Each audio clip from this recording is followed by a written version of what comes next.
உலகெங்கும் வாழும் ராஜ் தொலைக்காட்சி என்பர்களே, என் நெஞ்சம் நிறைந்த நேயர்களே, எல்லாரும் நல்லா இருக்கீங்களா? உங்க குடும்பத்தில் எல்லாரும் நல்லா இருக்காங்களா? இந்த நாள் இனிய நாளாக உங்களுக்கும் உங்க குடும்பத்துக்கும் அமையட்டும். இன்னைக்கு பிறந்த நாள், திருமண நாள் கொண்டாடக்கூடிய அன்பர்களுக்கு எனது உளப்பூர்வமான வாழ்த்துக்கள். உங்கள் அத்துணை பேருக்கும் உங்கள் ஆத்மார்த்த ஜோதிடர் நங்கநல்லூர் டாக்டர் பஞ்சநாதனின் அன்பு வணக்கங்கள். நமது இன்றைய ராசி பலன்கள் நிகழ்ச்சியில் இன்னைக்கு நம்ம பார்க்க போவது நவம்பர் மாதம் 17ஆம் தேதி 2025ஆம் ஆண்டு. தமிழ் வருடத்தில் இது விசுவாவசு வருடம். இது இன்னைக்கு கார்த்திகை மாதம் ஆரம்பிக்குது. இன்னைக்குலேருந்து கார்த்திகை 1ஆம் நாள். சந்திர பகவான் இன்னைக்கு சித்திரை நட்சத்திரத்தில் அனுக்கிரகம் பண்ண போறார். இன்னைக்கு தான் பிரதோஷம், முடவன் முழுக்கு ரெண்டுமே இன்னைக்கு தான். இவ்வளவு விசேஷமான நாள் பாருங்க. மேஷராசி என்பர்களே, எதை செய்ய நம்ம தவறினாலும், எந்த நாளை நம்ம தவறி விட்டாலும் பிரதோஷத்தை விடக்கூடாது. இந்த பிரதோஷ நாள்ங்கிறது சிவபெருமானுக்கு உரிய நாள். சிவபெருமானை இந்த நாளில் எப்படி வழிபடணும் அப்படின்னு சொன்னால், நந்தியின் 2 கொம்புகள் வழியாக வழிபடணும். பல பேர் பார்த்தீங்கன்னா சிவன் கோயிலில் போய் நந்தி காதில் விஷயத்தை சொல்லிக்கிட்டே இருப்பாங்க. எனக்கு இந்த காரியம் நடக்கணும், இது சிவன்கிட்ட சொல்லி கொஞ்சம் காரியத்தை நடத்தி கொடு அப்படின்னு நந்திகிட்ட வேண்டுவாங்க. இது மிக முக்கியமான ஒரு விஷயம். பிரதோஷ வழிபாட்டை மேற்கொண்டால் நம்ம வாழ்க்கையில் இருக்கக்கூடிய தடைகள் விலகும், பொன்னான வாய்ப்புகள் வரும். இந்த நாள் ஒரு யோகமான நாளா நமக்கு இருக்கும். அதே நேரத்தில் 8ஆம் இடத்துல செவ்வாய் இருக்காரா, இன்னைக்கு எந்த பரிகாரமும் பண்ணக்கூடாது. சுவாமிகிட்ட பிரார்த்தனை பண்ணிக்கிறோம். வண்டி வாகனங்களில் கவனமா போயிட்டு வருது மிக மிக அவசியம். இன்னைக்கு நெருப்பு விஷயங்களிலும் எச்சரிக்கையாக இருக்கணும். அரசு அதிகாரிகளை பகைச்சிடக்கூடாது.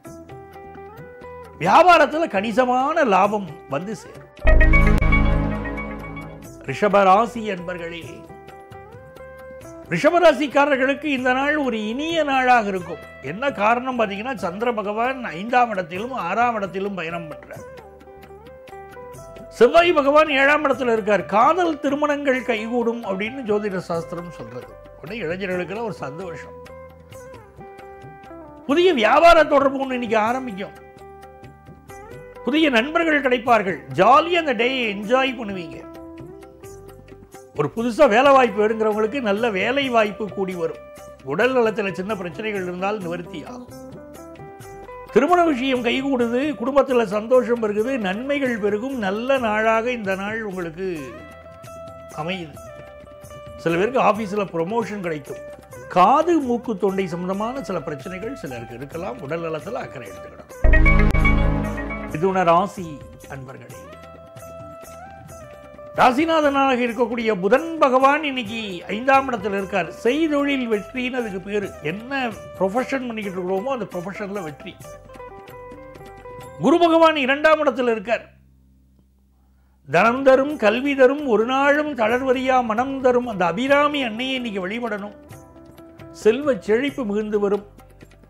இந்த நாளை பொறுத்த வரைக்கும் உங்க பேச்சில் இனிமை கூடும், நல்ல வருமானம் கூடும், சந்தான பிராப்தி ஏற்படும். சிலருக்கு கொஞ்சம் உடல் நலத்தில் சின்ன சின்ன உடல் வலிகள் ஏற்பட்டு நிவர்த்தி ஆகும். அதே நேரத்தில் காதல் விஷயங்கள் கைகூடுது. தொழில் விஷயங்கள் சிறப்பாக இருக்கு. பெண் தொழில் முனைவோர்கள் வெற்றி பெறுகிறார்கள். கடகராசி அன்பர்களே, தலைக்கு மேலே வெள்ளம் போன பிறகு ஜான் என்ன முழம் என்ன நாங்கள் பாருங்க. அப்படி சில விஷயங்களை போனா போகட்டும், போடா எதை கண்டு பயந்து இருக்கிறது. இருமே ஏதோ கொஞ்சம் பயந்து இருந்தால் பரவாயில்ல, எப்போ பார்த்தாலும் பயந்துக்கிட்டு இருக்க முடியுமா அப்படின்னு ஒரு முடிவு எடுப்பீங்க. அஞ்சுதல் அஞ்சாமை பேதமை, அஞ்சுதல் அஞ்சல் அறிவார் தொழில்னு ஒரு திருக்குறள். கேட்க ஒரு மாதிரி இருக்குல்ல. எதுக்கு பயப்படணுமோ அதுக்கு பயப்படணும், எதுக்கு பயப்படக்கூடாது அதுக்கு பயப்படக்கூடாதுன்றார் வள்ளுவர். அப்படி கடகராசிக்காரங்க நீங்க சில விஷயங்கள் அப்படி துணிஞ்சு நின்னீங்கன்னா வாழ்க்கையில் ஜெயிச்சிட முடியும். இன்னைக்கு 10th +1 +2 படிக்கக்கூடிய ஸ்டூடெண்ட்ஸ்க்கு படிப்பு நல்ல அபிவிருத்தி ஆகும். சந்தான பிராப்தி சிலருக்கு அமையும். புதிய தொழில் முயற்சிகள் வெற்றி பெறும். புதிய பொறுப்புகள் ஆபீஸ்ல உங்களுக்கு புதிய பொறுப்புகள், புதிய பதவிகள் வந்து சேரும். வியாபாரம் லாபகரமா இருக்கும். சிம்மராசி என்பர்களே, தனதன தந்தன தவிலொலி முழங்கிட தன்மணி நீ வருவாய் அப்படின்னு இன்னைக்கு துர்க்கையை வழிபடணும். 7ஆம் இடத்துல ராகு பகவான் இருக்காருனாலே துர்க்கை வழிபாடு செய்தால் எல்லா துன்பங்களும் விலகும். 8ஆம் இடத்துல சனி பகவான். இந்த காலகட்டத்தில் வேலை பார்க்கக்கூடிய இடங்கள்ல நிதானமாக போகணும், யாரையும் பகைச்சிக்க கூடாது. சூரியனும் செவ்வாயும் சேர்ந்து நமக்கு 4ஆம் இடத்துல இருக்கிறதுனால அடுக்குமாடி குடியிருப்பில் வீடு வாங்கக்கூடிய யோகம் வரும்.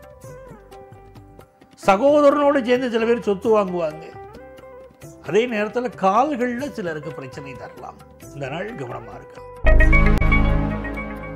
கன்னிராசி என்பர்களே, கன்னிராசி அன்பர்களுக்கு சுக்கிர பகவானும் புதன் பகவானும் 2ஆம் இடத்தில் இருக்காங்க. அதனால நல்ல தன வரவு வந்து சேரும். குடும்பத்தில் சந்தோஷம் பெருகும். வியாபாரம் வளர்ச்சியாக இருக்கும். காதல் முயற்சிகள் வெற்றி பெறும். புதிய நண்பர்கள் கிடைப்பார்கள். வியாபாரத்தில் போட்ட முதல் லாபம் நல்லபடியா இருக்கும். சில பேர் பயந்துகிட்டே இருப்பீங்க, மனசுல லாபம் கிடைக்குமான்னு. இப்ப லாபம் நல்ல முறையில் வந்து சேரும். படிப்பு முயற்சிகளில் மாணவர்களுக்கு, பள்ளி கல்வி படிக்கக்கூடியவர்களுக்கு நல்ல முன்னேற்றம். துலாம் ராசி அன்பர்களே, துலாம் ராசிக்காரர்களுக்கு எல்லா காரியத்திலும் வெற்றி தாங்க. இன்னைக்கு சுக்கிரன் உட்கார்ந்துருக்காரு பாருங்க, அதனால எல்லா காரியங்களையும் வெற்றி தான். கலகலப்பா இருப்பீங்க, சந்தோஷமா இருப்பீங்க. புதிய தொழில் துவங்கலாம்ங்கிற எண்ணம் வரும். உடம்புல ஏதோ ஒரு பிரச்சனை இருந்துகிட்டு இருக்கும், அதற்கு அழகான மருத்துவ தீர்வு எடுப்பீங்க. புதியதாக ஒரு கலை கத்துக்கிடுவீங்க. தையல் தொழிலின் மீது சிலருக்கு நாட்டம் அதிகரிக்கும். பெண் தொழில் முனைவோர்களுக்கு நல்ல வெற்றிகள் வந்து சேரும். படிப்புல படிசுட்டியா இருப்பீங்க. விருச்சிக ராசி அன்பர்களே, இதனால சந்திர பகவான் உங்களுடைய ராசிக்கு 11ஆம் இடத்திலும் 12ஆம் இடத்திலும் சந்திர பகவான் பயணம் செய்கிறார். எல்லா காரியங்களையும் வெற்றி தாங்க. சகோதர உறவுகள் உங்களுக்கு ஆதரவா இருக்கும். புதிய சொத்து வாங்கும் யோகம் வரும். நண்பர்களால் நன்மைகள் நடக்கும். குடும்பத்து பெரியவங்களுடைய ஆசீர்வாதம், என்னைக்குமே தாய் தகப்பனை மதித்து நடக்கணும். அவங்களுடைய ஆசீர்வாதம் கிடைச்சா வாழ்க்கையில ஜெயிக்கலாம். இந்த நாள் அவ்வளவு அற்புதமான நாள். தனுசு ராசி என்பர்களே, தனுசு ராசிக்காரங்களுக்கு நகை, பணம் இதை கொஞ்சம் பாதுகாப்பாக வச்சுக்கிடுங்க. வீட்டில் இருக்கக்கூடிய பெரியவங்க ஹெல்த்தில் கொஞ்சம் கான்சென்ட்ரேட் பண்ணுங்க. புதுசாக வேலை தேடுறவங்களுக்கு நல்ல வேலை வாய்ப்பு கிடைக்கும். அதுபோக ஆஃபீஸில் சிலருக்கு ப்ரமோஷன் செய்தி தேடி வரும். மகர ராசி என்பர்களே, இது ஒரு நன்மைகள் அதிக அளவில் நடைபெறும் நல்ல நாளாக உங்களுக்கு அமைகிறது. 7ஆம் இடத்திலே குரு பகவான் அமர்ந்து உங்களை பார்ப்பது ஒரு யோகம். நல்ல நண்பர்கள் கிடைப்பார்கள். திருமணத்துக்கு நல்ல வரன் அமையும். ரொம்ப முக்கியமான வார்த்தை, நல்ல வரன் அமையும். அதுதான் முக்கியம். ஏதோ வரன் அமையும் அப்படின்னா அது சரியா இருக்காது. இன்னைக்கு குரு பகவானுடைய அனுக்கிரகத்தால் நல்ல வரன் அமையும். சனி பகவானுடைய அனுக்கிரகத்தினால ஒரு நல்ல வேலை வாய்ப்பு கிடைக்கும். பாதுகாப்பான சூழ்நிலை உங்களுக்கு உருவாகும். எல்லாம் சரிதாங்க. 2ஆம் இடத்துல ராகு பகவான் இருக்கார். வார்த்தைகளில் கவனமாக இருக்கணும். சிலருக்கு காது மூக்கு தொண்டை சம்பந்தமான பிரச்சனைகள் வரலாம். கொஞ்சம் உடல் நலத்தில் அக்கறை எடுத்துக்கிடணும். கும்பராசி அன்பர்களே, கும்பராசிக்காரங்களுக்கு இன்னைக்கு பகல் பொழுது அமைதியா இருக்கணும். காலையில் கம்னு இருந்தா மாலை பொழுது மகிழ்ச்சியா இருக்கும். இன்னைக்கு மாலை நேரத்தில் முக்கியமான விஷயங்கள் எல்லாம் செய்து கொள்ளலாம். இந்த நாளை பொறுத்த வரைக்கும் காலையில் நெருப்பு விஷயங்களில் கூடுதல் கவனமாக இருங்கள். மின்சார விஷயங்களில் கூடுதல் கவனமாக இருங்கள். கும்பராசிக்காரங்களுக்கு வியாபாரம் எதிர்பார்த்த லாபத்தை கொண்டு வந்து கொடுக்கும். படிக்கிற மாணவர்களுக்கு வெளிநாட்டில் படிப்பதற்கான வாய்ப்புகள் கைகூடி வரும். நிறைந்த நன்மைகள் உங்களுக்கு தேடி வரப்போகுது. மகிழ்ச்சியான நாளா இந்த நாள் பிற்பகல் பொழுது அமையப் போகுது. மீனராசி என்பர்களே, மீனராசிக்காரர்களுக்கு இந்த நாளில் 8ஆம் இடத்துல சுக்கிரனும் புதனும் இருப்பதை கவனமாக பார்த்துக்கிடணும். இப்போ திருமண பொருத்தம் பார்த்தீங்கன்னா ரொம்ப கவனமாக பார்த்து தான் கல்யாணம் பண்ணணும். 8ல் சுக்கிரனும் புதனும் இருக்குது அப்படின்னா சில பேருக்கு மன வாழ்க்கையில் ஒரு கசப்பு. இந்த ஆளோட போய் வாழ்ந்துக்கிட்டு இருக்கும் பாரு, இதை கட்டி வைக்கிறதுக்கு ஒரு அம்மிக்கல்லை கட்டி வச்சிருந்தா கூட வாழ்க்கையில் சந்தோஷமாக இருந்திருப்பேன் அப்படிம்பாரு. அப்படிப்பட்ட ஒரு சூழ்நிலையை பேசுவாங்க.